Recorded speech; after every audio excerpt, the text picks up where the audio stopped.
There are only two ways to create a high performing team, whether that's in the company you work for as a leader or that's in your own business and you're the CEO of it. And I know there's only two ways to do it because I've experienced this in my time in leadership and even in my time developing into a managerial role in my previous company. In the process of getting ready to transition, they did a ranking of my skills, whatever the case may be, that were within the company.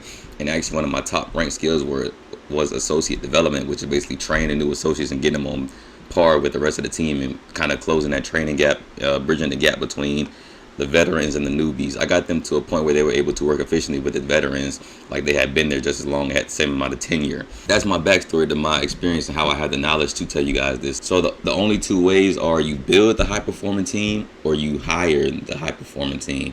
And I'm gonna break down both of these right now. So the first one is building that team. So this comes down to you having a team already set, and you kind of don't want to get rid of anybody. And say you have a solid team, a real good solid team, but some are just lagging, some are ahead of the curve, and some just aren't getting it. But you don't want to get rid of the team. You like the team you have because you know there's potential, so you can build on this team. So what you do is you just do little training days with them. You take days when it's not. At my job, we had execution days and we had like training days. So any job you work at, any company, whether it's your own or you work for somebody, there are days when there are fast days and there are slow days. If you don't know now, you will know because you begin to watch trends. So those days that are high pace, when there's a lot going on, those are execution days. And the days where it's pretty slow, we use those days to train the associates who are behind and might need a little bit more help, a little bit more attention, a little bit more attention to detail. They might need a little more attention towards them to get them on par with the team. So we're going to talk about these training days. You need to have training days with your team.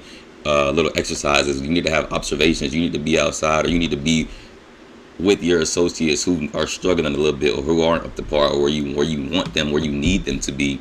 You need to be around them, watching them, observing them, seeing how they go through their processes and giving them feedback on how they can improve, how can they work more efficiently, how can they get more for their time, how can they be more productive, how they can switch things up, how they can adjust things to be on par with the team. Don't do a lot of comparisons, but just give suggestions of what the top people do and explain how this can shift their performance tremendously, instantly, like a flip of a switch. So that's what I say. Number one is you can build the team. This is just taking the time to go out and actually talk to your associates and see where they struggle at, see where they can improve on, see how they can improve, see where you can help them out, see where they're needed. Because sometimes people don't always like to tell you when they're struggling, but you see it happening. But you know how you can help because one is either your company, so you know how to run every single thing with your eyes closed, or you're in a leadership role within a company, so you also know how to do everything with your eyes closed. You can probably run circles around everybody there. So take that time, take that initiative to go help those associates who need the extra help, who need the extra help in hand, who need more attention to get on par. Because trust me,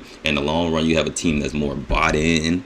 They'll be more bought into the culture because you've helped them and you've shown them how to grow. You've helped them grow. You've supported them, and that brings way more buy-in. You have a more loyal team, a team willing to go to hell and back for you, and that's really what you want. But also, we're not going to knock option number two, which is to hire the high performing team. And this isn't a bad thing, because hiring a high performing team already, you have a team that already has that work ethic, that efficiency, that high productivity that you want out of your team, that you can get things done.